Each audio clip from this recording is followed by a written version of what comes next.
The Never Gets Old podcast, the podcast of all we love in TV, movies, music, and comics, with your hosts, Mac Jackson and Nick Narrow.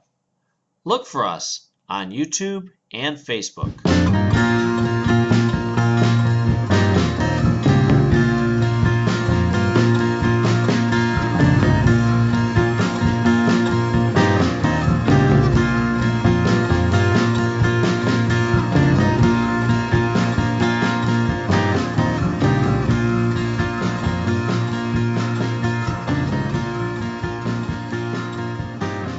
Hello and welcome everybody to the Never Gets Old podcast. I'm Nick Narrow. And I'm Mac Jackson. And I want to do two things right at the top of the show. Number one is the song you heard coming in. That's called Water Wheel by Steve Gunn. It's a pretty cool song. I dig it. I found it on SoundCloud when I was just listening to stuff a while ago, and I really liked it. And I hope you do too. And the second thing I want to do is apologize for the lengthy absence for a while. Mac and I, maybe more so me than Mac, but we've been fairly busy. In a good way. It definitely in a good way, yeah. But still, man, it's it's hard to find time sometimes. Well, what's the name of your podcast that you were doing when you're watching the Avengers?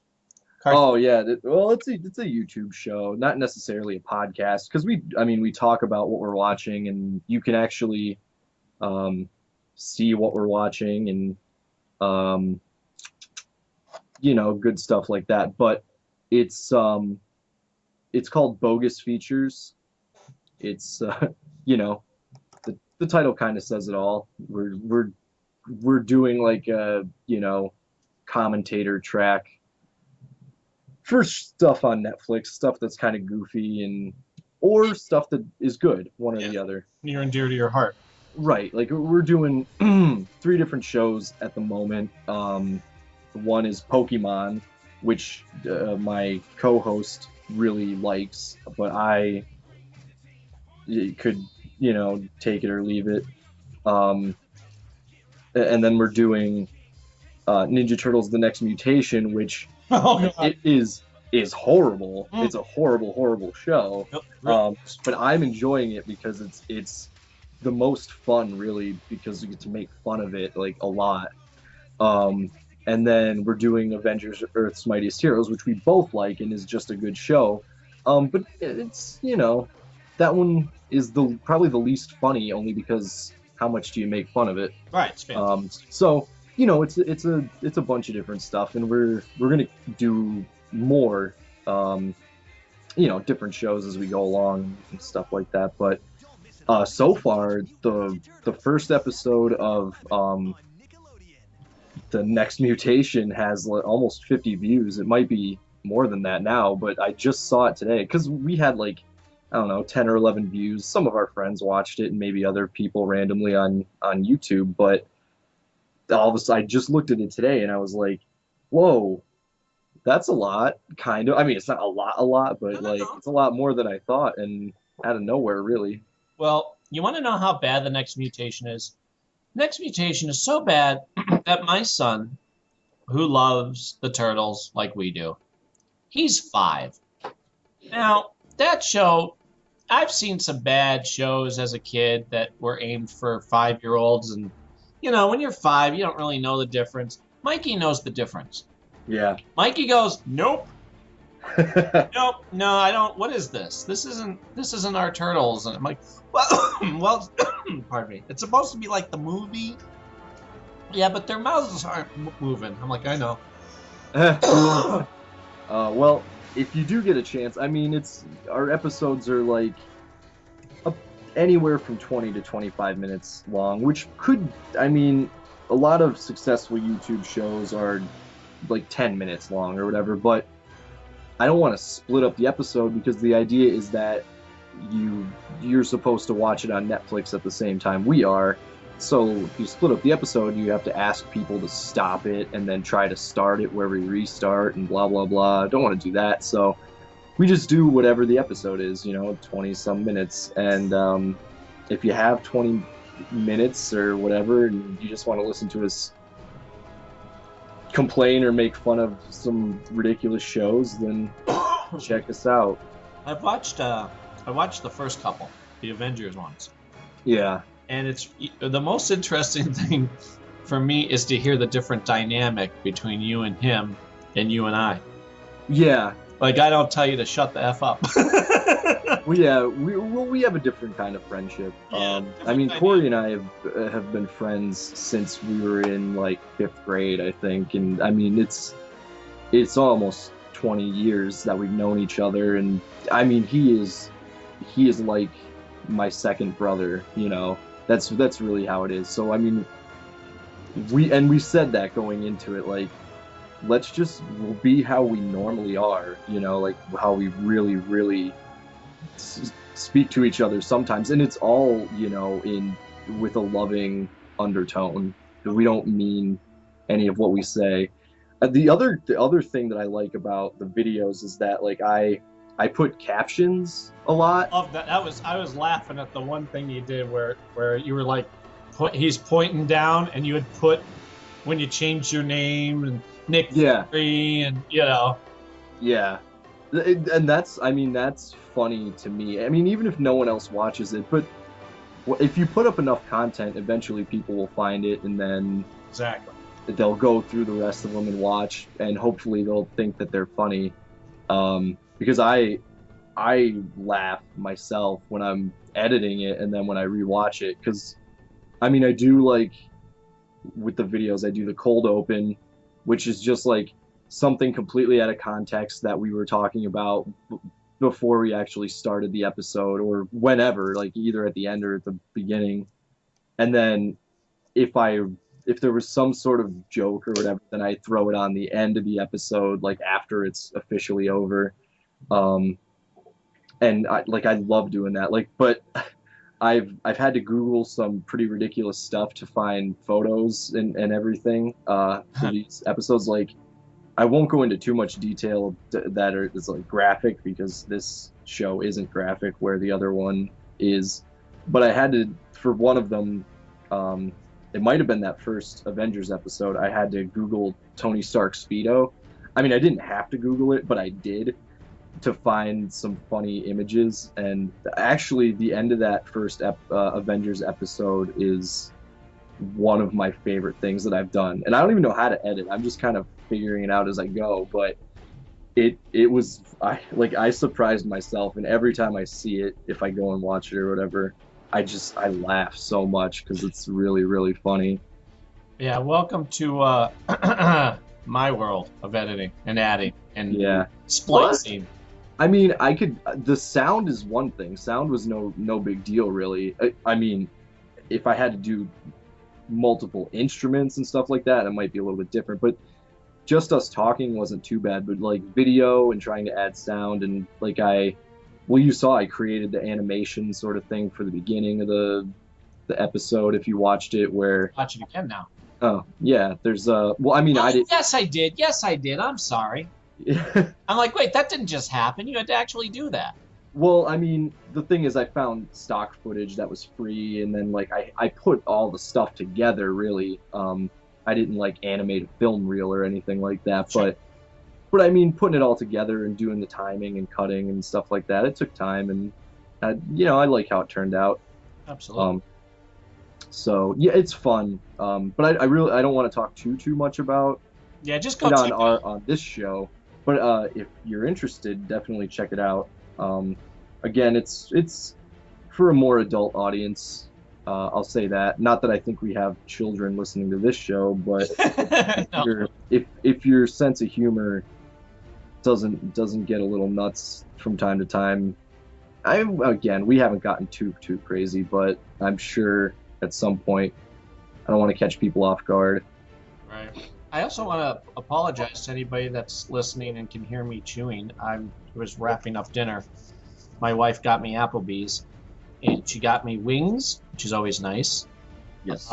Beer pub dipping pretzel sticks. And have you had the wonton tacos? from Applebee's. Oh man, do yourself a favor. They're wonderful. Okay. Dave from Comics on the Green. Yeah.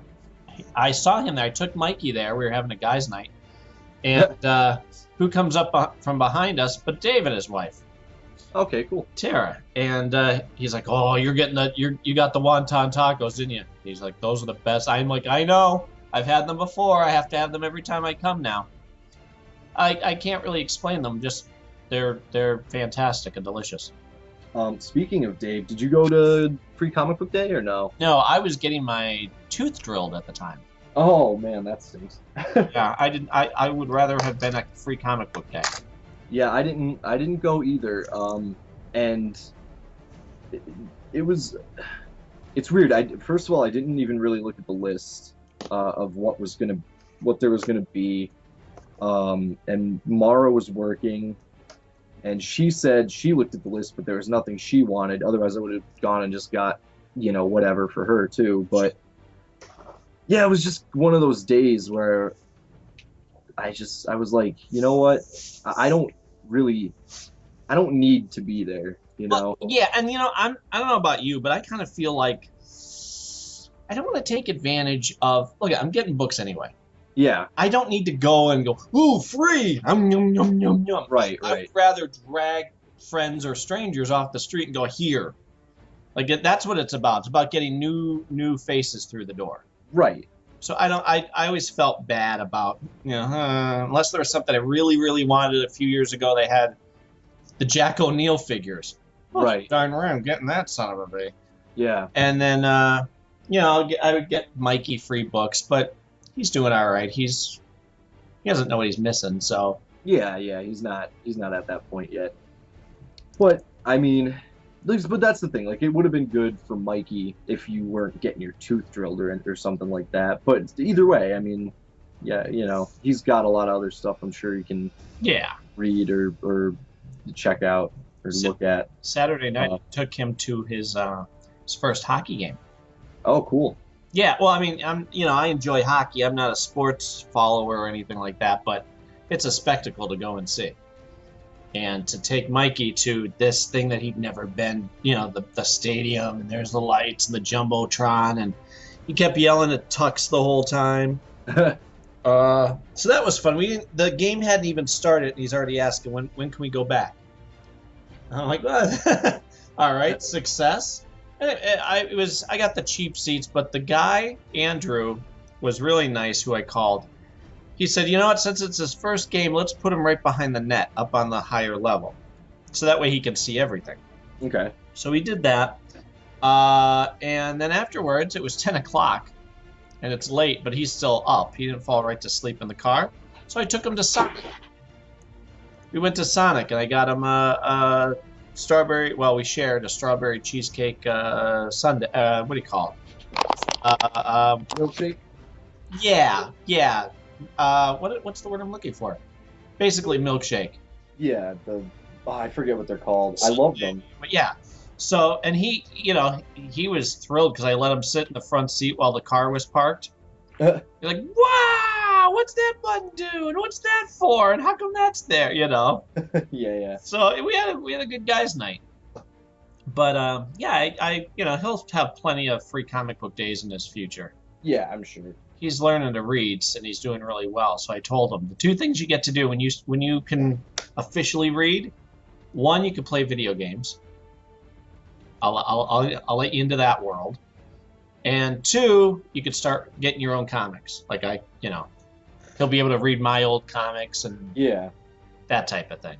Within reason, I would. Well, yeah. He's got a bunch of freebies or double comics that are in the back of the car for, long rides or whatever. Right. But what else? Not that you're thrilled about it, I know, but they had a quote-unquote new Teenage Mutant Ninja Turtle trailer. Oh, yeah, whatever. It's basically the same trailer, only with a couple new shots of them. I'm honestly gonna just ignore that whole thing the entire way. Like, there's some stuff coming out that, like, I'm a little excited for, or I'm not really that excited for, but maybe Mara wants to go see. But this Turtles movie, neither of us are like, we're both kind of like, no. So I don't have to go see it because she wants to see it or anything like that. She's totally on board with ignoring it, and I'll hear the reviews and stuff like that, and I I already have a feeling I know what they're gonna say. So Really? unless somehow they say it's the most amazing thing ever and it's like really good representation of the characters and stuff like that, just they don't look right or whatever. Unless I hear something like that, I'm never gonna see it. Or maybe if it's free on TV one time, just if I'm feeling like punishing myself. But Yeah, I don't. I'm not looking forward to seeing it. I won't go out of my way. I don't know. There's so many movies. I saw Spider-Man 2, the Amazing Spider-Man 2. Right. I want to talk about that too, Yeah.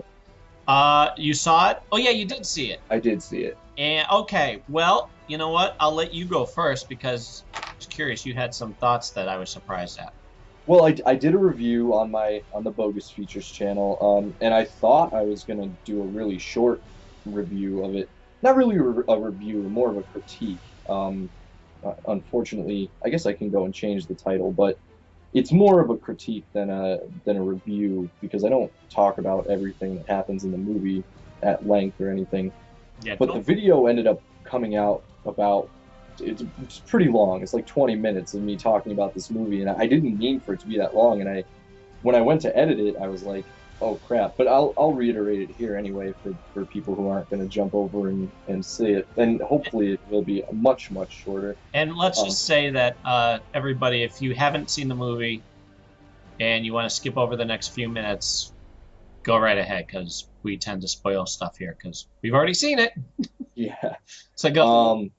Well, actually, when you post this to YouTube, you can make a thing that'll skip over a certain time. If you go into the video editor, it'll let you create a jump from time to time. Really? Yeah, by clicking the thing. So if you're going to do that, if you can figure out how to do that, then Yeah, maybe I will. then the link will be in front of you. If not, then And heads up, everybody. guesstimate. Yeah. Guesstimate. But anyway, I'll talk about it a little bit. The thing is, I didn't hate it. I didn't think it was a bad movie per se. There was just parts of it that I felt fell short. And basically, what I'll say right off the bat is that the stuff I really liked was everything with Peter and Gwen. I thought was done perfectly, the way it should have been done. Their chemistry is great. Obviously, they're together in real life, but their chemistry was good in the movie prior as well, before they were officially dating or anything like that. But they're just both great. They're great actors, so that's awesome. I thought that this movie was the best film representation of Spider-Man ever so far. I agree. He was jokey in the right way.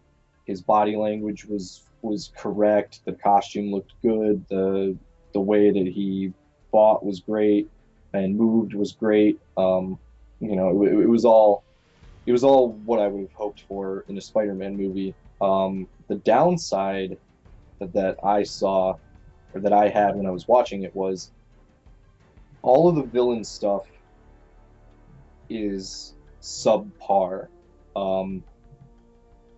The Electro stuff was just I can't fathom where they went wrong with it. I don't know if it was in the editing room or if it was scripted this way, but it felt rushed, felt too.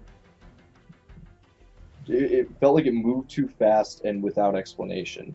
And the same goes for the Harry Osborn Green Goblin stuff, but that's another matter altogether. But the Electro stuff was kind of like the movie doesn't doesn't take a stand on where you're supposed to about how you're supposed to feel about Max Dillon slash Electro, which could be fine, but the movie requires you to hate him like a villain, really, to move the story forward. And the same goes for, again, Harry Osborn and Green Goblin. They're both kind of the same, really. But a lot of times you just see Max, he's like, first of all, he's like mentally disabled a little bit. He's brilliant, but he's mentally handicapped in some way with the obsession with Spider-Man, and he hears voices in his head, and that's all stuff that happens before he even comes close to being Electro. But he's like not right and in the head, and that's not a character that you go, oh, you're gonna hate this guy. He's gonna be a villain. It's like you feel bad for him, and then he has the accident too, and they just kind of like are gonna get rid of him or whatever. But again, you're feeling bad for him. And then he becomes Electro. Then he pops out of the shell or whatever, and he's blue and glowing. And still, like, he's not doing anything bad. He actually doesn't do anything bad in the movie except be angry at Spider-Man. That's really the only bad thing he does. Everything else he does is like an accident because he doesn't really know what he's doing. Right. But then on the flip side, right as soon as he wakes up glowing blue, first he doesn't freak out or anything, but he instantly knows how to absorb electricity. Like, it's never explained. It's just boom, it goes right into it. He's like instantly, he's like, I know how to absorb electricity, and this is what I have to do, and I know how to use my powers. It's like it didn't make sense, and it just wasn't crafted correctly. As far as his story goes, it kind of was just like, shoot, we need to get a villain out there, so boom, we're just fast forwarding that, you know. And that was a disappointment to me, because even again, like, he's in Times Square, he causes an accident, everyone just starts attacking him, and I mean, Spider-Man doesn't. Spider-Man's like trying to calm him down or whatever, but he just sort of like freaks out because the cops attack him and stuff, and it just goes weird from there. And then again, they capture him in the movie, and they have an Electro cell. Like, they have a cell that can just hold him underwater. How did they know that they would ever need something like that? Or did they just make it? Or it doesn't, like, there's stuff that just doesn't make sense. And then you're supposed to feel bad for him when he's in prison because they have an evil scientist like doing tests on him and stuff. So it keeps going like back and forth. It does, I don't know. It doesn't make any sense. And he blames it all on Spider-Man. It doesn't. Why? He didn't do anything. Whatever. It doesn't make sense. And then they try to shoehorn the Harry-Peter relationship, which was dumb because it's like, they're like, oh, we were best friends 10 years ago. 10 years ago, you were 10. You are 100% different people now. And you, like, they even say in the movie, we haven't spoken since you left, basically. That's 10 years ago. No one has the same humor or sense of humor from when they were 10. Like, I don't know. It just that relationship felt inorganic as well. And Andrew Garfield and Dane DeHaan did the best they could with it, but it just felt wrong. And then, oh man, I could keep going, really, but the villain stuff was just poorly done. But everything with Spider-Man was good.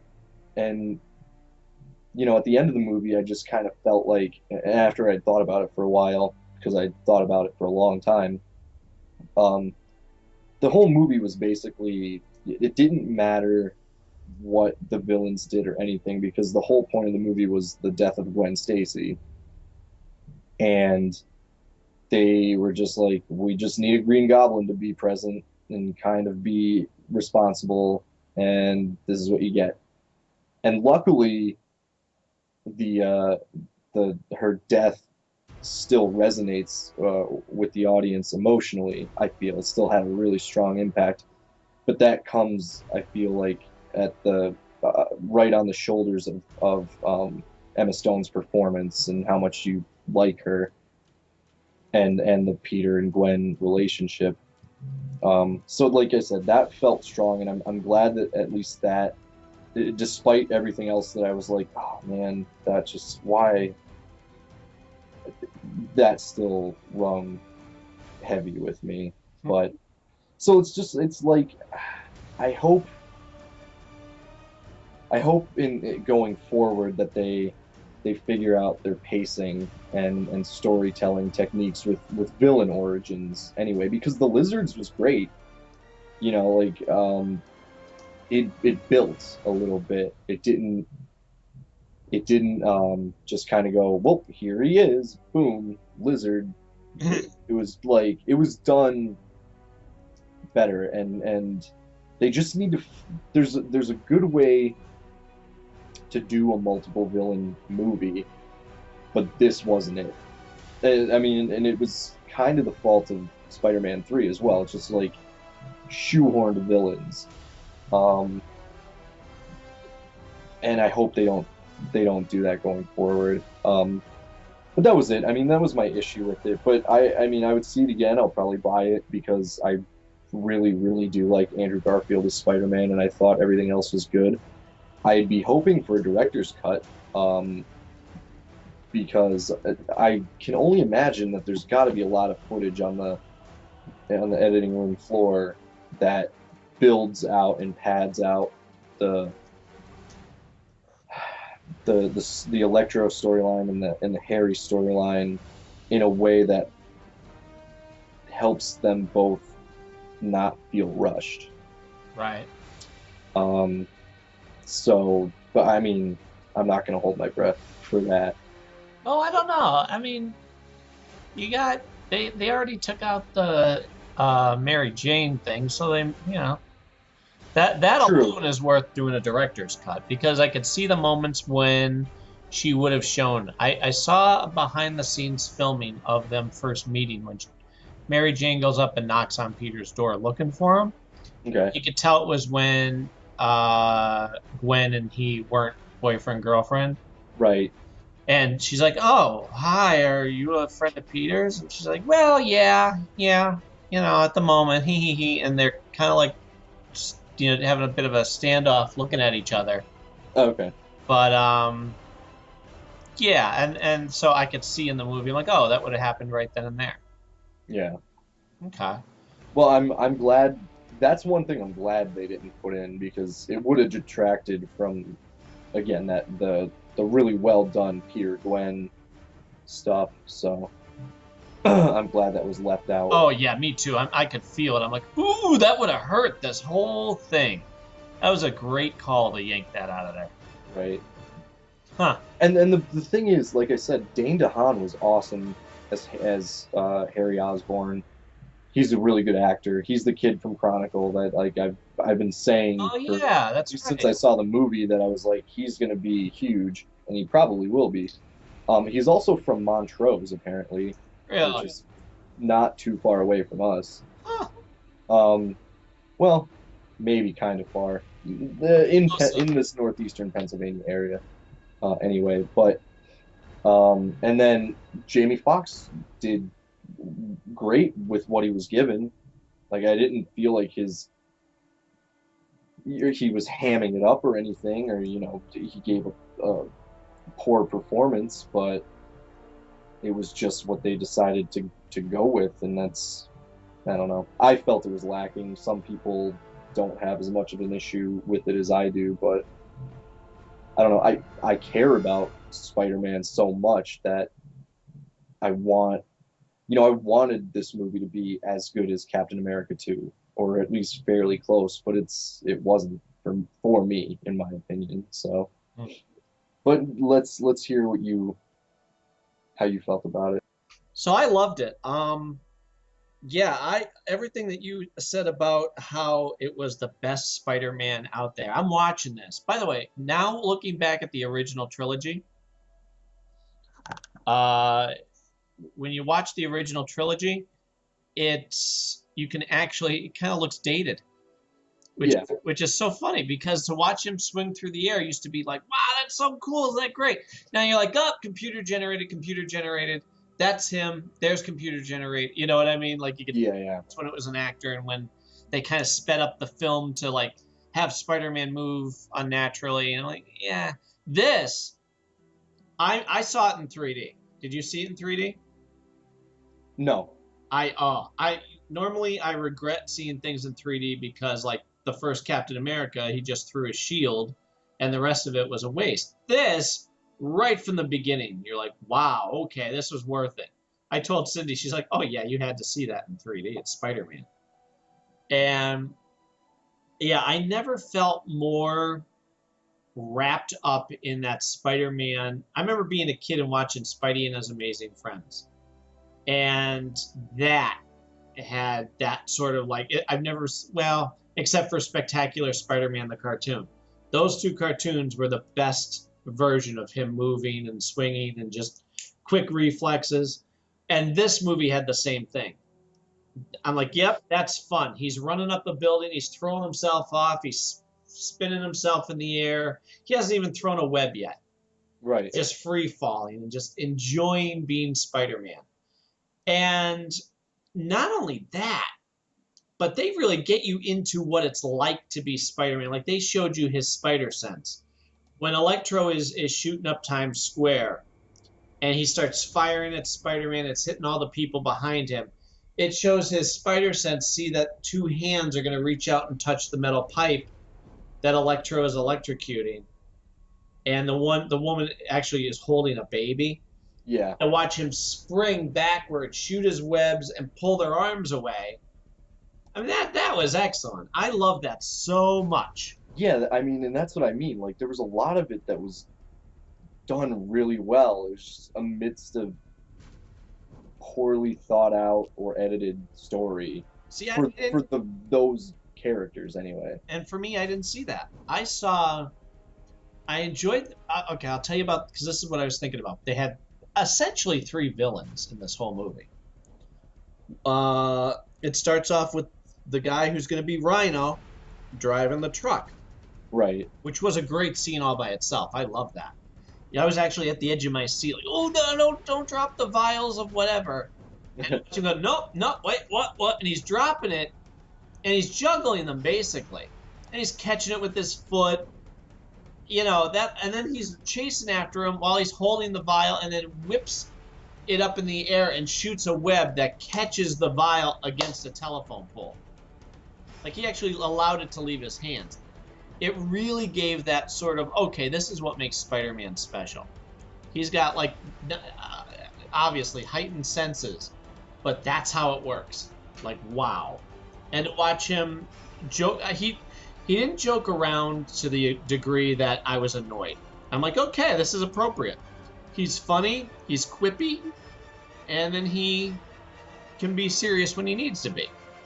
But what I was going to say about the villains. With the three villains, you had Rhino, which they saved to the end, because I'm watching this movie and I'm like, okay, I know Rhino's in the outfit. Where the heck is he? And they save him to the end. Electro, and here's what I thought about Electro. I liked him. I thought he's a bit of a cliche, wimpy guy who's going to snap once he gets powers. But I enjoyed the fact that he was, because sad to say, I've known people like that, who are so desperate for affection or attention, you know, that oh, you know my name? Wow. And then to watch him become obsessed with Spider-Man. Yeah. And to watch how kind Spider-Man was to everybody. It was very Christopher Reeve Superman-like. Like he went out of his way to be sweet. Right. Like, hi, I'm not just saving you. I'm going to stop and talk to you for a minute. Here, let me fix your hair for you. You're my eyes and ears, buddy. Okay, I got to go. And he wasn't a jerk about it. He was like really trying to make this guy feel good about himself. Yeah. And then he takes the time to help the kid with who's getting bullied. You know, makes a big deal out of his science project, and then says, "Come on, I'll walk you home." And they introduce themselves to each other. It was fantastic. I thought that was great. And then the Harry Osborn thing, they gave him just enough time to be the villain, and I know why they did it. they did that was his opening act basically was killing Gwen. Right. Uh, it. I like the fact that they captured them. People didn't die. It wasn't like, well, at the end of this movie, somebody's got to fall to their death and just like the villains have to die. That was the old 80s Batman thing. Well, at the end of every movie, the villain has to die. No, he doesn't. No, you arrest him, and then you can have him come back later if you want. But, our heroes should be above, I mean, it's the cliche, but be above killing or letting them plummet to their death. Yeah, I liked the fact that we just saw the beginning of Green Goblin. I actually liked him as Green Goblin. I didn't think I would. Because I'm watching, I'm like, you're not wearing a mask. You're all just, yeah. But then when he spoke and did that cackle, yeah, I'm like, okay, nope, I buy it now. All right, I like it. You're warped. You were kind of insane with desperation before, but now you could blame the serum or whatever. It's pushed you over the edge. I like that Electro was the villain most of the way, and then I'm trying to think. He's electricity, so he'll come back. He didn't die.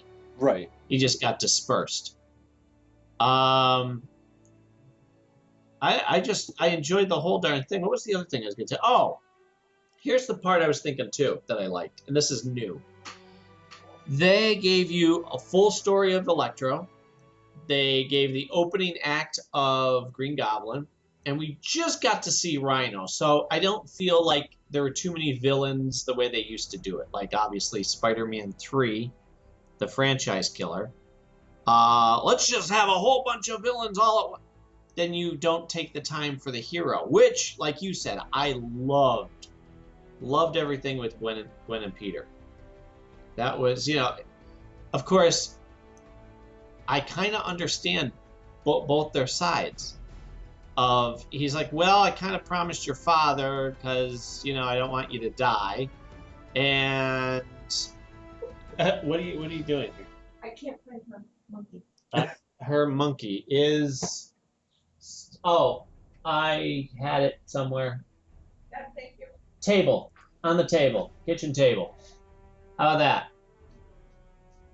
No, I gave it a shot. But,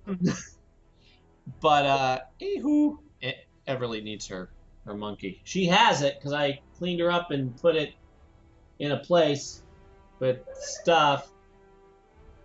Anyway. But yeah, like the whole idea of him not wanting to endanger her. Yeah. And at the same time, her saying, and it was smart of her to say, my choice. This is my choice. Right. Doesn't matter what and that's what needed to be said. Because guess what? Her father was right. Right, of course. And the good thing about these two movies is that I like the character development because people look at it, especially with the Raimi movies, or they have an unclear version of the history of Spider-Man, but as far as the Raimi movies depicted it, it was Spider-Man, he became Spider-Man, he did the wrestling show, whatever, he was kind of cocky and a little bit of a jerk for 2 seconds, and then Uncle Ben died, and that was it.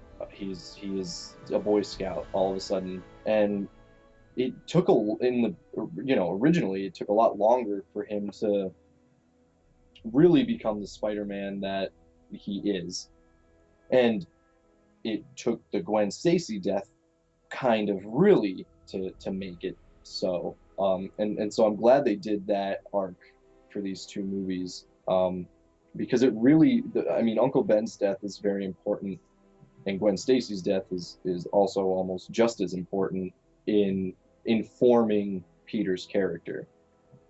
So I'm glad they visually depicted it that way.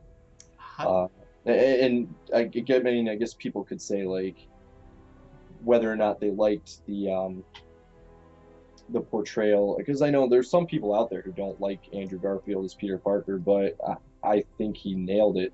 Oh yeah. Especially in a modern day setting, he nailed it the way it should be. And again, moving forward, I think he's going to be more akin to the Spider-Man we know, the with great power comes great responsibility Spider-Man. Mhm. Especially after Gwen's death, and I'm sure that Garfield will nail that, just like he nailed everything before that. So Well, it's something too because you haven't read Ultimate Spider-Man, but he is the essence of that. Like I said, at the end of the first one, where he's standing on top of the roof of the building and he's got his mask off and he's just looking out. I just thought, wow, he's built exactly the way he was drawn in Ultimate Spider-Man.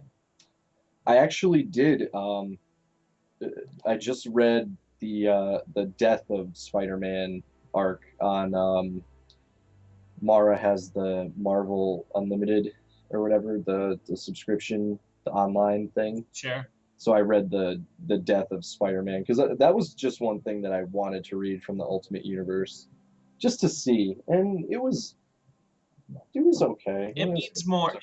If you saw it from the beginning, everything built up. It wasn't like you know, gimmicky or whatever. Yeah, It's kind of okay, that means something.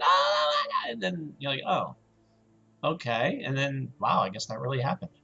yeah. Well, what about Gwen hitting the ground? Oh yeah, that was sick. Right? That boom, like almost got her, but not quite. It was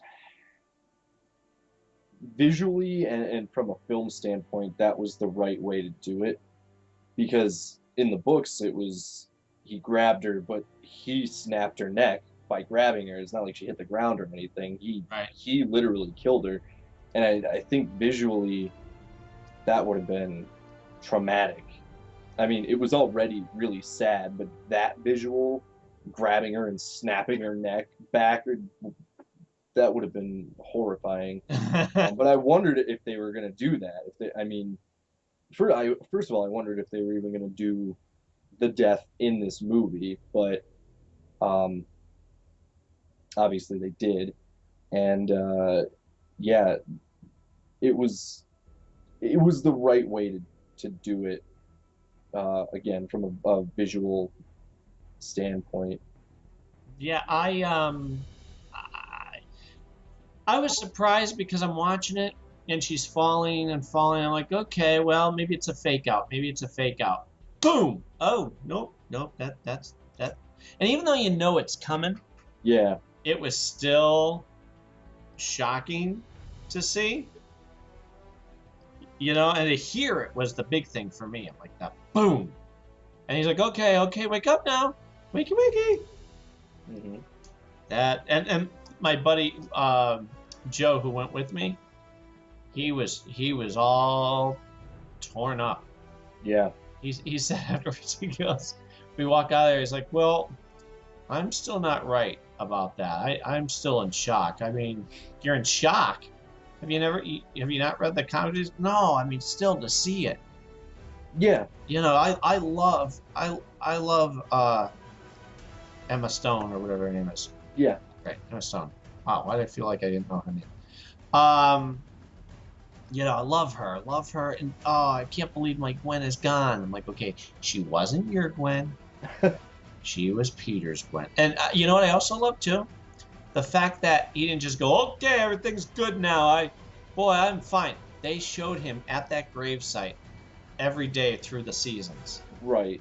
Way to go using that time lapse. Yeah. And like that's what I'm saying. Like all of that stuff was great. It's just the lackluster villain stuff and unexplained, and I don't know. If it wasn't on my end, if it wasn't for that, the movie would have been amazing. Uh, but it was just lackluster in that department. In that department, it was lackluster for me. But like I said, that was the real story. The real story was the Peter, Gwen, and death of Gwen stuff. So the villains really took a back seat to it, and I feel like the movie slightly suffers for it. But yeah, I mean that was great. It was, you see it through the seasons, and then you hear that he's not even he's not going out as Spider-Man, and then finally it takes the Rhino to make him do it, but he goes back out and he like, whatever my personal things are, I'm this person to these people, so that's what I've got to do, kind of, it's like the Bruce Wayne Batman dichotomy, it's Peter and Spider-Man dichotomy. Yeah, I love the little boy stepping up too. Yeah, it was really moving. It was almost, there was almost too much internal movement at the end of that movie. After Gwen's death, and then the graveyard stuff, and then the little boy stepping up to the Rhino. I was kind of overwhelmed at the end with emotion. Right? It was. I couldn't believe how emotional that was. I'm like, wow. I'm getting filled up here watching that little boy. And again, it was right from the beginning with the way Spider-Man was, going out of his way and saying, "Hey, bud, thanks for stepping up. You're the bravest little boy I've ever seen. I got it from here though." Like that, love all of that stuff. You can't just have him go, "Ha ha ha, here I am," and just start being Spider-Man. It's those little moments in between with the way he deals with other people. Yes. I thought that really made the difference. Whereas with Tobey Maguire's Spider-Man, there were times I'm like, all right, just shut up. You're not being cute. You're just being mouthy now. You're not. It's a delicate balance to do that. Yeah. You know what I mean? To be funny without being obnoxious. And I was thrilled with what we saw. What else? Did you see the trailer for Gotham yet? No. No? No, not yet. It's fantastic. I'm surprised at how excited I am. Cindy said to me, "I just found out today that Monday night, 8 o'clock is Gotham, and then at 9 is Sleepy Hollow." I'm like, well, I guess I know what we're doing on Mondays. Yeah. Kind of makes that, set. Have you watched Louis? That started again. No, I haven't. Seen it yet. I want to, but apparently they're showing like 2 episodes back to back. Right. Last I heard, remember, he was like, "Oh, I'm going to take a break for a couple years and not put out a new season. I want, and then all of a sudden there's new episodes. Not that I'm complaining. No. But it hasn't been 2 years. No, it hasn't. It's so hard for me to keep up with everything lately because, Mara started working at her. I guess I won't say on the show because I don't know if she'd appreciate that. But she went back to one of her jobs while she's in school, and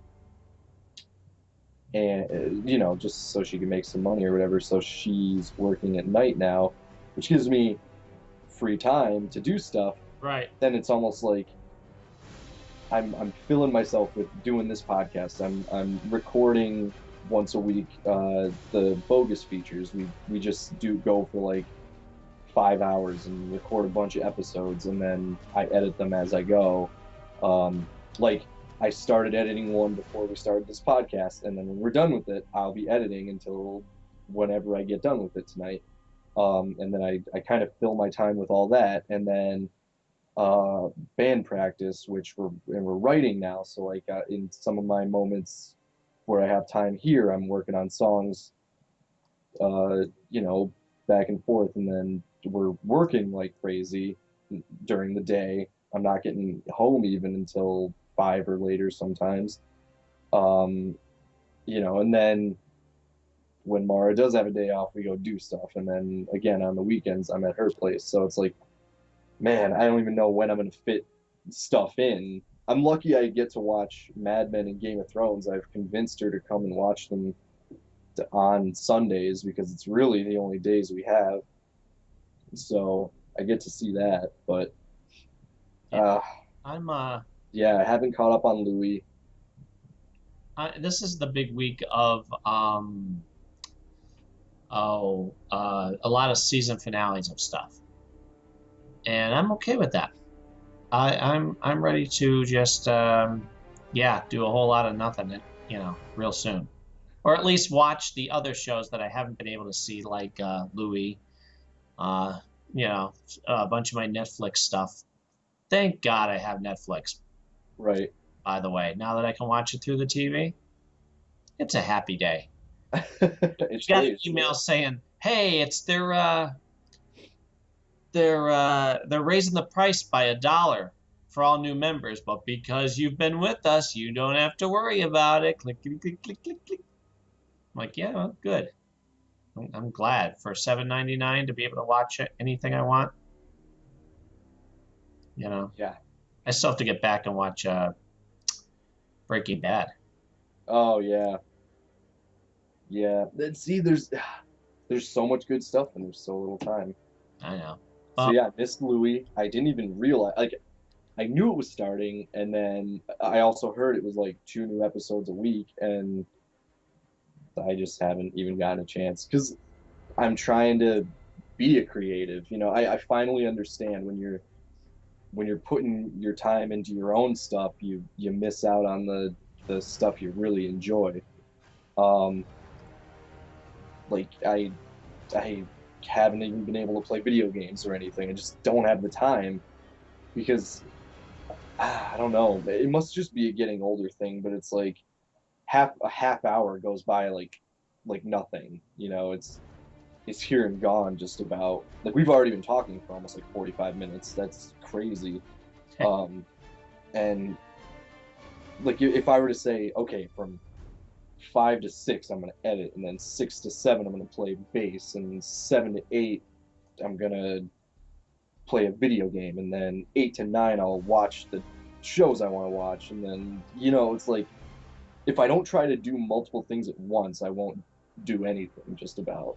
So it's like, okay, I'm gonna edit, and then when I'm editing, I can't use my computer, so I'll play bass a little bit, and then man, it's rough. It's just rough. I hooked up I almost hooked up all my recording stuff. I'm like, all right, here we go. And for some reason, I can't get the digital thing to light up or turn on, so I couldn't find the manual, so that was ticking me off. Cindy found it for me, so now I have to take the time, go in there, read it, figure out why. I plugged everything in. Why is it not working? This should be working. I got crap to do. And people are on me, too. All right, when are you getting that CD out? When's your CD? You're going to have a CD? All right, I'm working on it. But I also can't just crap one out. Right. Otherwise, what's the point? Google. Well, you have the manual now, but yeah, I Google everything. Like I was every time I need to figure out how to do something with editing or the computer or painting or whatever I'm doing, I'm like, how do I this? And then someone tells me on the internet. I was just thinking that today because I got new video editing software. It's not new really, it's old, but it lets me do a lot more than the one that came on my computer. And I was Googling it all day, like how to do this stuff, how to do that stuff. And then people made custom stuff that you can add to the program, and it's like a lifesaver. So I tried, while I was in the truck the couple times that I was today, tried to learn so that I remember what to do when I get home, and just email myself links and links and links of stuff. So it's good. Well, that's the thing. I don't have the phone to be able to do that. Right, yeah. My father's like, oh, here, just look on your phone for the traffic. I'm like, I don't have that. You don't have that? I'm like, Dad, up until a year ago, you didn't have that. Yeah. You didn't know what an app was. Now you're all, hey, you got an app? You got some apps? Yeah, yeah. But what else? Oh, okay. So did you see the announcement of all the shows that were either canceled or being picked up? No. Okay. Let me see if I can. iZombie, that's based on a DC comic. I never got to read it, so that's going to be a show. Okay. Hey, I'm just thrilled. I don't need to know about it yet. I'm just thrilled that our comic book ways are getting more mainstream. Not more mainstream, but people are wising up. Well, as long as the quality of the show is the shows, I guess, are good, then I don't have an issue with it. It's just it'll get to a point, or maybe it won't get to a point, but there'll probably be a bunch of them where people who are producing them just go slap it, slap a comic title on it or whatever. It's the rights to the comic, but who gives a crap? We're gonna do whatever we want with it. Then it's gonna be bad. Well, But if the people making it respect the source material and follow it, then I'm all for it. but when that happens, they're going to go back and remember, oh, wait, that's what Marvel used to do before Blade. They just sell the name, and it doesn't matter what they do with it. That's how we got the Dolph Lundgren Punisher Right. and the god awful Corman Fantastic Four that never made it out. Right. But and today's day, I don't. Boy, somebody would lose their job for making such a haphazard decision. Plus, it would also go down in history as look at how bad they messed up a perfect show. Yeah. At this point, I don't know if they'd be that stupid, and I know there are some stupid people in the world. Let me think. So Gotham got picked up, and the trailer is fantastic. If I remember, I'll try to find it for you. Okay. But it really does look good, despite my reservations of the fact that it's before anybody cares about Gotham. If they're gonna make this show great, wow, it looks like they're on their way. They're treating it serious. They're not doing anything campy. They're not doing any wink, wink, nudge, nudge. They're making you care. Let me think. Constantine, the trailer was released today. I didn't get to see it yet. Okay. I will. Let me think. Some of the Arrow obviously is going to be back. The Flash got officially picked up. So did Shield. Okay. We all knew it was going to anyway, but until they actually say it's coming back for a second season, you don't know. True. Those first 13 episodes were kind of rough for people. Now I have people coming to me going, "Oh my God, you were right." I went to my Kempo school the last couple Saturdays, and I was telling Sarah there, I'm like, listen, I know you only watched the first couple episodes of Shield. Watch from the episode called The Beginning or The End of the Beginning. She's like, okay. She got me on Facebook. She's like, holy crap, Ward is a traitor? I'm like, there you go. So that Agent Carter, they're gonna do an Agent Carter. Okay, cool. You didn't know about that? I heard a little bit. But well, it's official now. They're like, surprise! It's not just a rumor. We got the order for it. That's cool. Yeah. I'm trying to think of what else there is. Though I'm like, I don't know. I'm a little bit like, how do you do that show without Captain America? I know.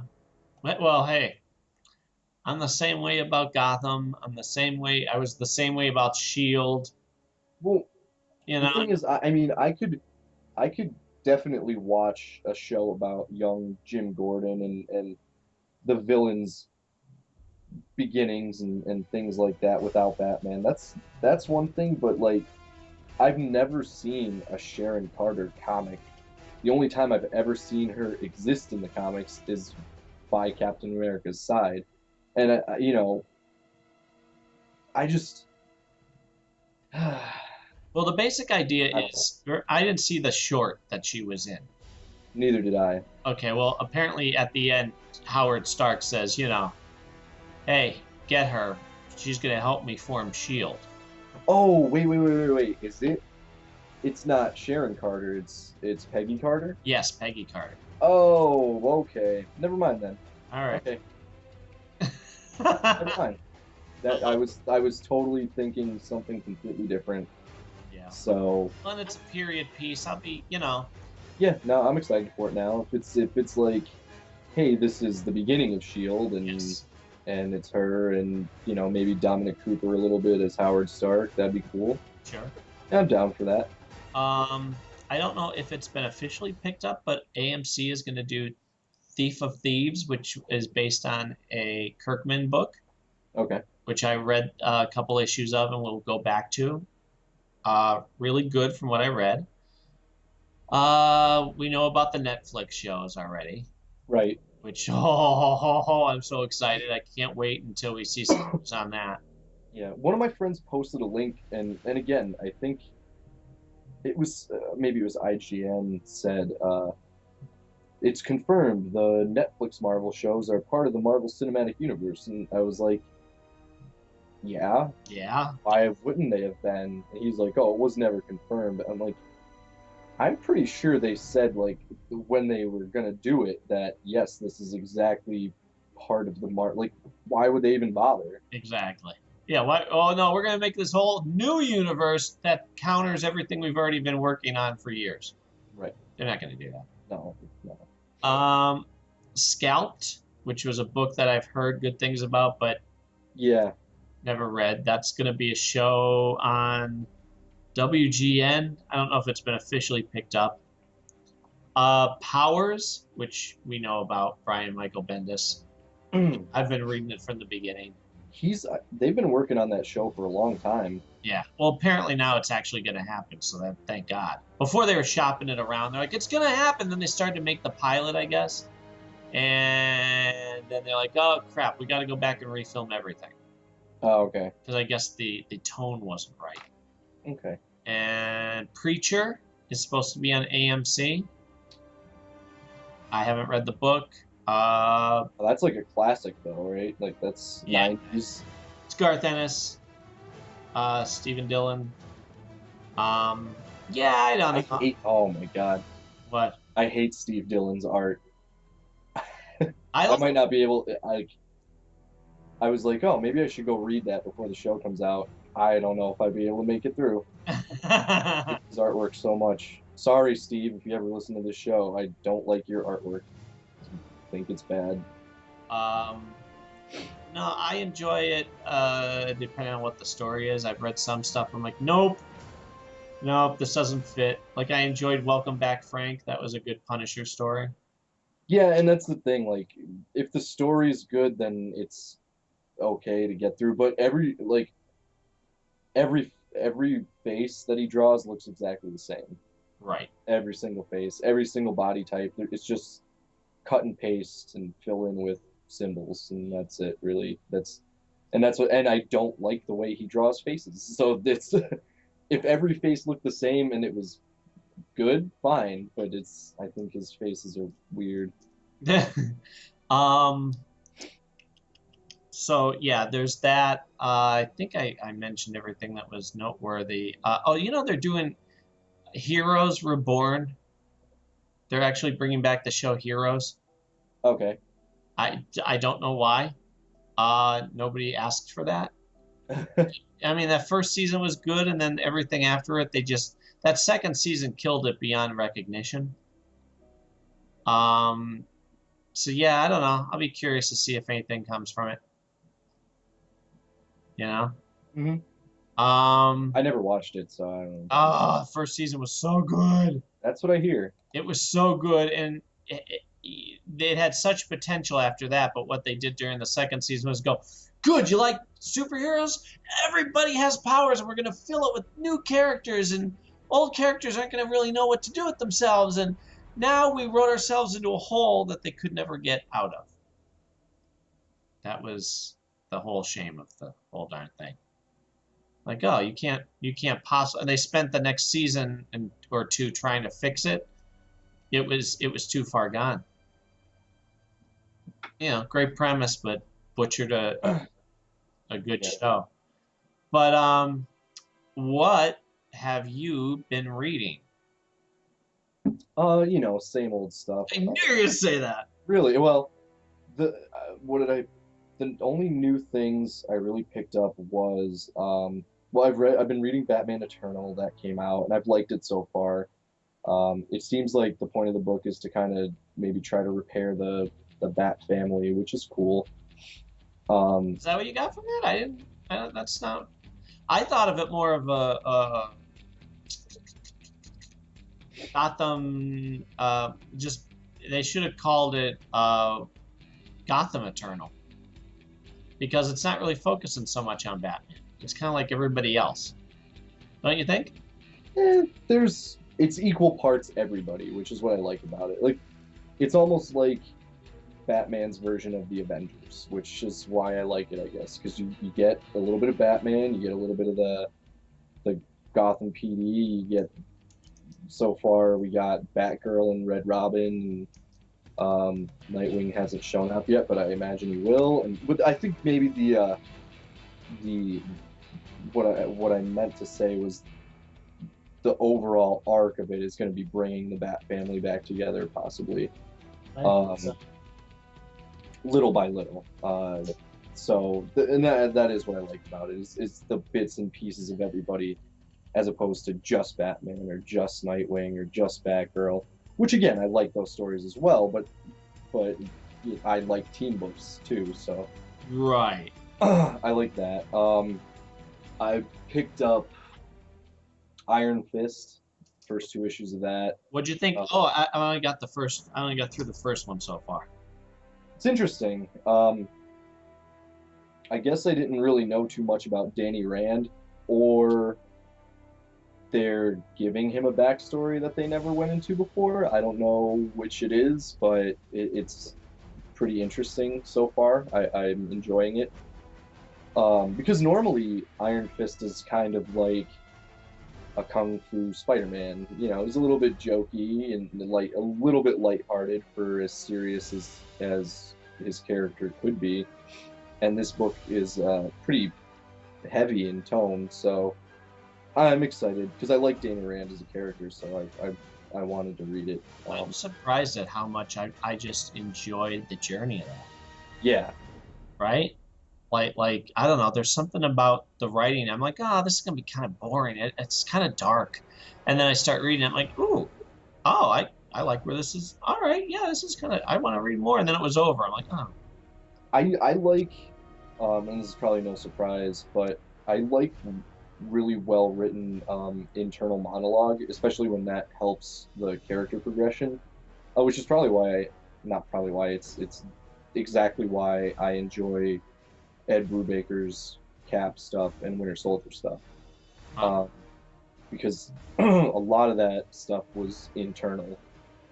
I mean, for as much action and external stuff that was awesome in the books, the best bits and pieces were the internal Steve stuff and the internal Bucky stuff, and whoever is writing the Iron Fist book is doing a really good job um, with the internal Danny Rand stuff. And it's the same reason Hawkeye is so good. Matt Fraction just knows how to write Clint Barton and his thoughts, and even Kate Bishop too. He's really really good with that stuff. Yeah. Um, and so yeah, I'm excited, and I like that about the Iron Fist book. And then Original Sin started. Tell me. I only read the 0 issue. What do you think of that so far? The Zero issue was cool. I didn't know anything about that new Nova kid, and he was okay.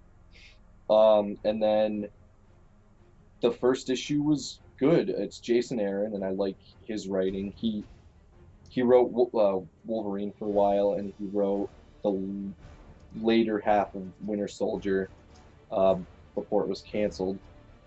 Excuse me. And it's cool. I mean, uh, there's a lot of mystery to it. The For an event book, the characterizations are good. You know, of all the people in the book, he has it pretty well locked down. And I mean, that's a scary thing about event books is sometimes the characterizations get muddied to fit the storyline rather than uh, have a storyline, but let the characters be who they are. Um, like I felt AVX was muddied a bit because it was kind of like in the same way that Civil War was too. Depending on which story you read, you had too much of Cap being almost ultimate Cap, kind of a jerk, and just other characters who were like, anytime Spider-Man shows up in an event book, it's like, "Hello, I'm Spider-Man. What am I doing? Nobody likes me? Okay." And then like when it goes back to normal, everyone's like, "Oh, Spider-Man, cool, you're there." But like it's weird. But so far that hasn't happened, and I'm interested to see what all the characters are gonna do. Um, So give me the but idea. What if try and sell me on it? um, basically somebody murdered the Watcher. That's no surprise. That was basically the tag for it for months. Who shot the Watcher? So somebody killed the Watcher and uh, stole a bunch of um, artifacts and weapons that he had collected. Like apparently, the Watcher was guarding like the ultimate nullifier and other dangerous interdimensional weapons and stuff like that. So he was murdered and someone stole a bunch of his stuff. And basically, the whole thing's going to be, or at least the first issue and what seems like it'll be going into it a little bit, is like a detective mystery type thing, but sort of interstellar too, because well, at least so far, because they were on the moon. They had to go to the moon to find the Watcher and stuff like that. So, I don't really know how to sell you on it. It's intriguing. That's really what it is. And like I said, the characterizations are good and it's well written. I'm interested to see what happens rather than, oh, this is an event I just have to get through because it's an event. That's what I was going to Which say. I don't really feel that way about a lot of them, but some of them I have. Like Fear itself got tedious after a while. Um, and I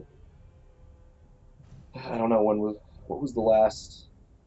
I think no, the last big event was AVX. I think, right? No. Last big event, I think it was the space. Oh well, yeah, I didn't read that. So, or Age of Ultron too. That was tedious as well because it really didn't even make a difference. But um, this this feels like something I'm gonna enjoy reading. So, So you didn't hear about Dick Grayson yet, did you? what? They're gonna kill him or something? It's gonna look like they do, but he basically becomes. He's. I don't know why they're doing this. I love Nightwing. Right. I don't need him to be anything else, but they're gonna make him appear to be dead, except he's now gonna be a secret spy, and the book is gonna be called Grayson. And it looks like they're basically trying to make him Dick Grayson, Agent of Shield type of a guy. Dick Grayson, Winter Soldier. I'm not kidding. It's one of those sort of, Yeah, yeah. why nobody asked for this, and as long as it's not permanent, I guess. But I don't know how long they plan on doing it. It's Yeah. gonna be oh, I can't think of the name of the agency that I guess is supposed to be DC's version of Shield.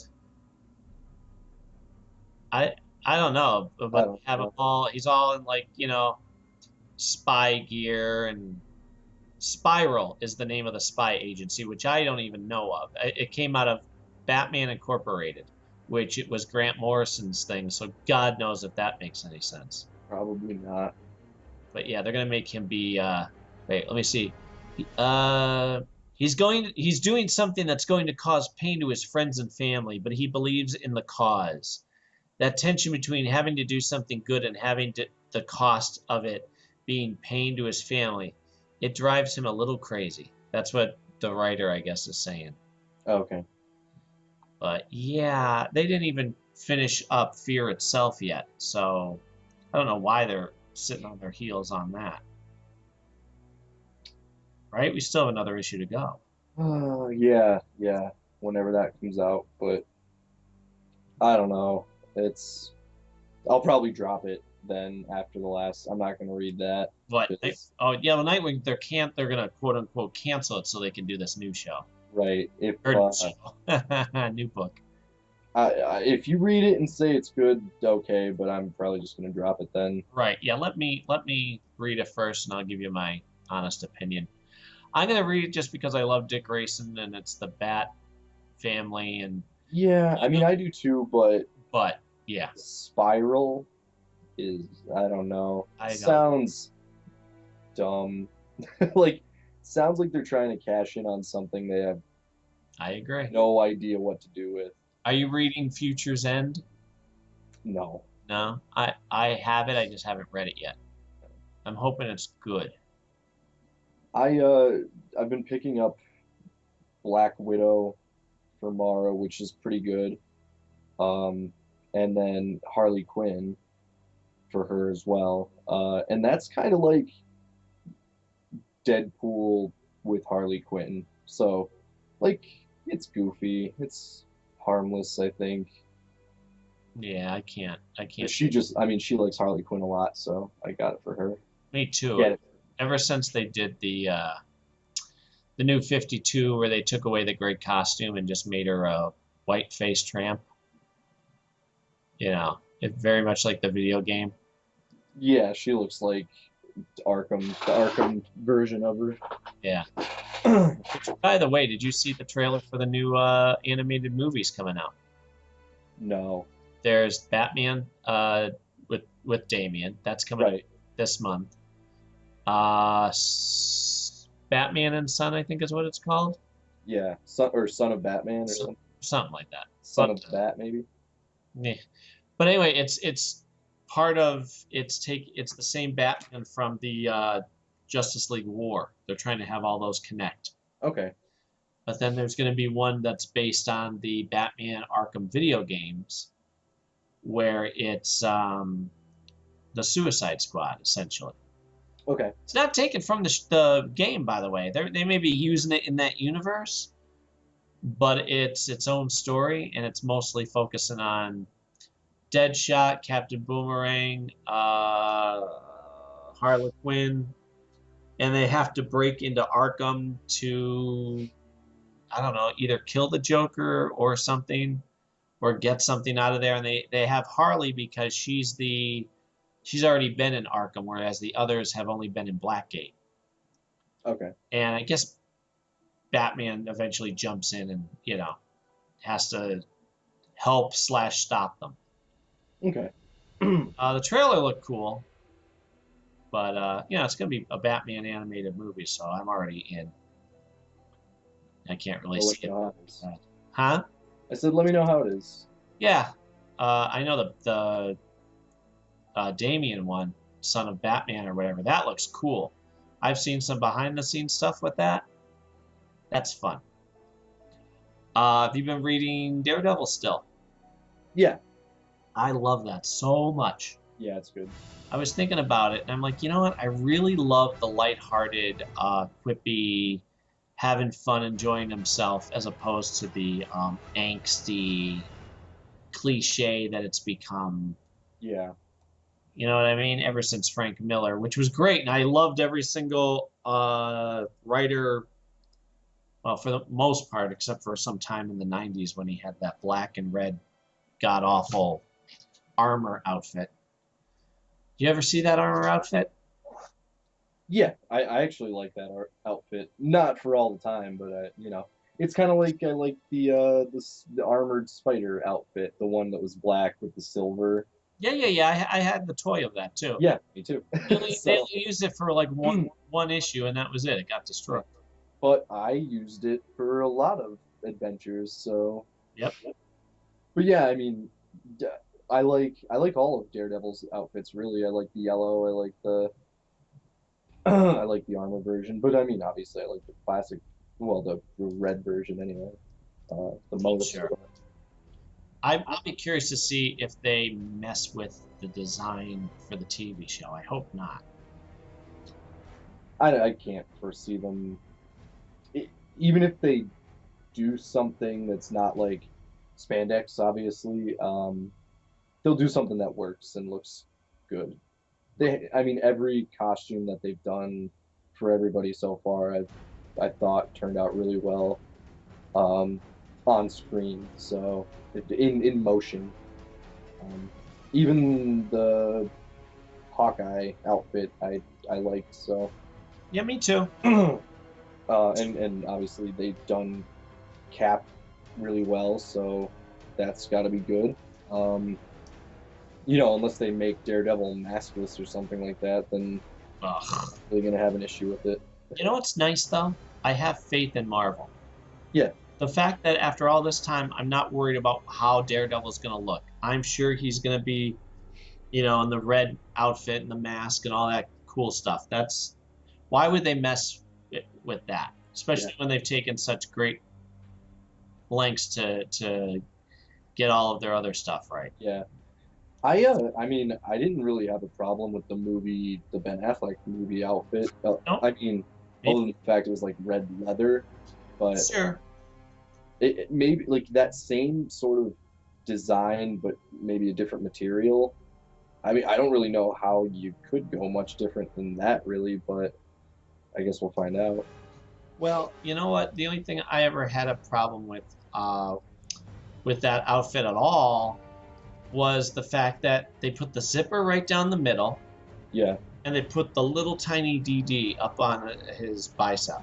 yeah. Like, no, that's an iconic symbol. It should be right across the middle of his chest.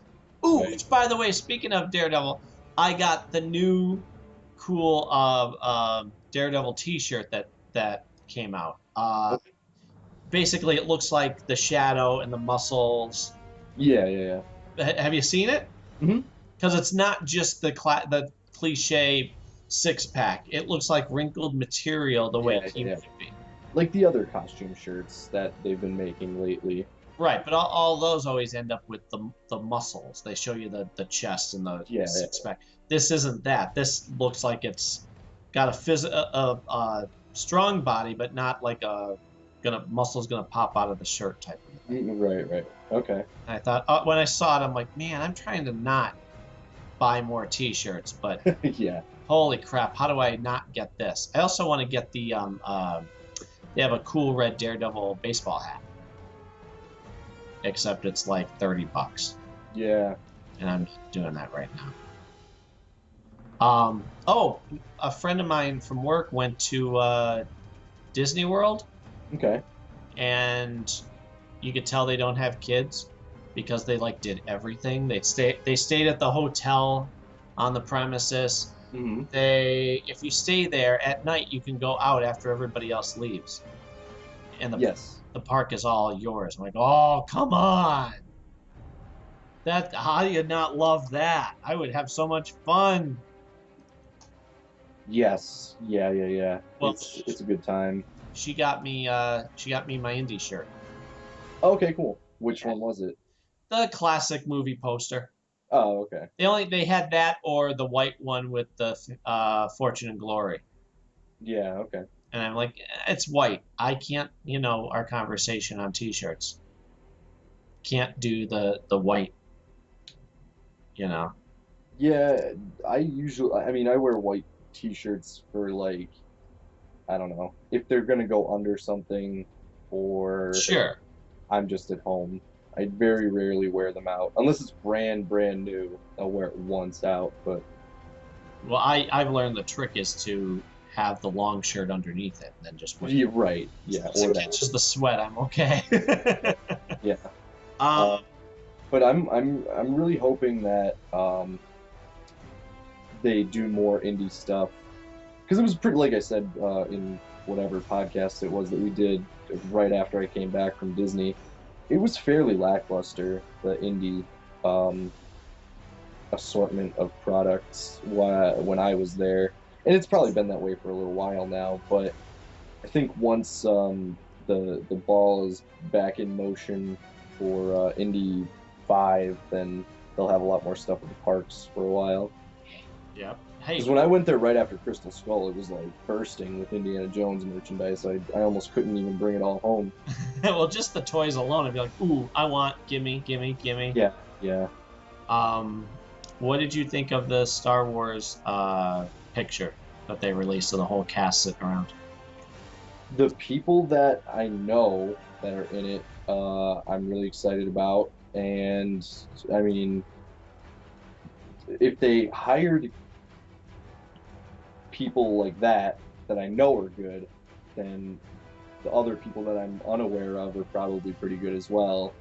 So it really is just going to come down to the story and the directing, which one of those I'm fairly confident about, and I guess we'll just have to see about the other part. But it looked cool. I mean, yeah, I have no complaints about the casting really.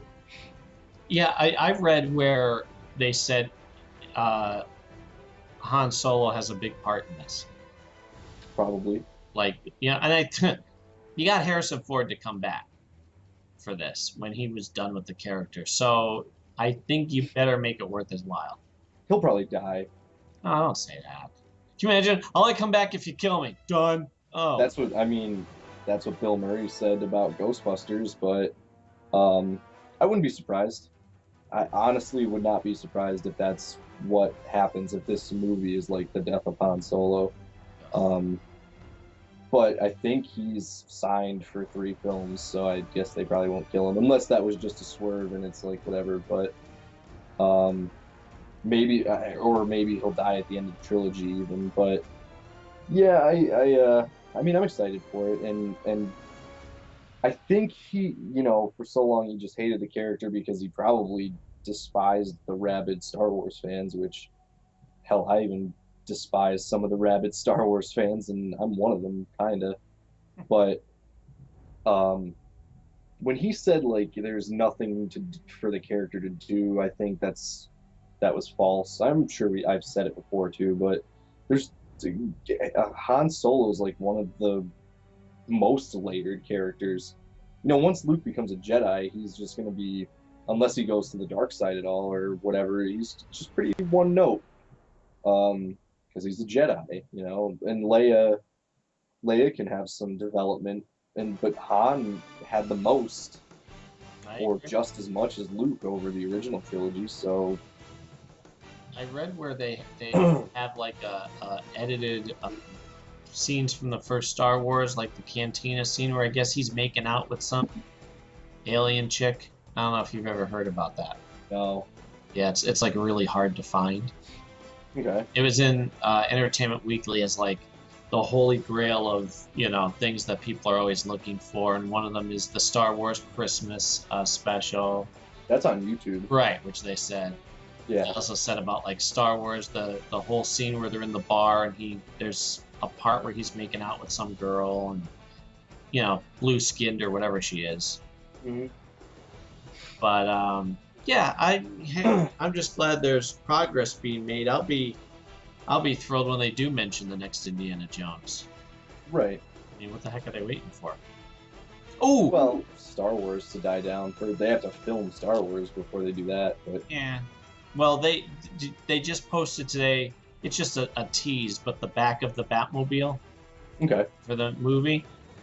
I just saw it right before we popped on. They're like, look at, and it has the tarp over most of it. But they're like, maybe we'll reveal this tomorrow. I'm like, all right, so far it doesn't look bad. It's got the big wheels in the back. Yeah. I've never been a guy who it was going to make or break me the way the Batmobile looked. Yeah. Despite how it looked in, what was it? Batman and Robin.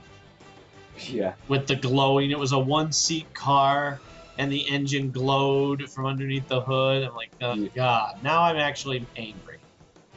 Other than that, I was like, I don't care. Whatever the Batmobile is, I'll enjoy it. Oh, no, wait, I hate that. Yeah. Well, I'm not a huge car guy, so the live-action Batmobiles have all been just like... I mean, they're all fairly ridiculous in their own way, every single one of them, but I really liked...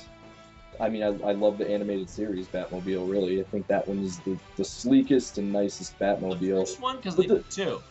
What's that? The first, the long one, or the small? Because they did two when they once Dick Grayson. I guess the long one. Okay, I like the second one. Yeah.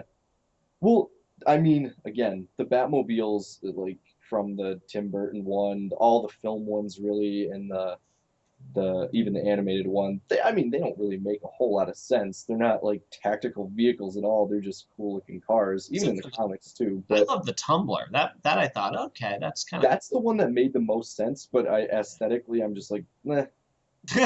There's nothing batty about it, so it was like, whatever. Yeah. But I have my issues with them. I had itty bitty discussions and arguments about the Nolan Batman films this weekend. So Yeah. nothing dire. Just some people were praising it like it was the be all end all, and I was like, nah. Like, I beg to differ. They're okay, but I don't know. Well, we should probably wrap this up. Yeah, I guess so. Yeah, wow, 10 o'clock. Yeah, we probably should. Like, shut up, guys. You can only listen so long. Yeah. All right, well, then we will catch everybody next time. Look for us on YouTube, on Twitter, at BeRealNickNarrow. Yep. And Mac W. Jackson. Look for Nick's band, Gun to the Daymen. The Daymen. And mine is Harmony Constant. Let us know what you think, obviously. Artwork and comments and thoughts are always welcome, so keep them coming. And of course, share these fun episodes with your friends, will you? Yeah. Do it already. Yeah, darn it. I'm yelling at the microphone. I'm actually looking at the microphone trying to intimidate it. I don't know. I'm tired. Okay. Good night, everybody. We'll see you guys later. All right, bye, everybody.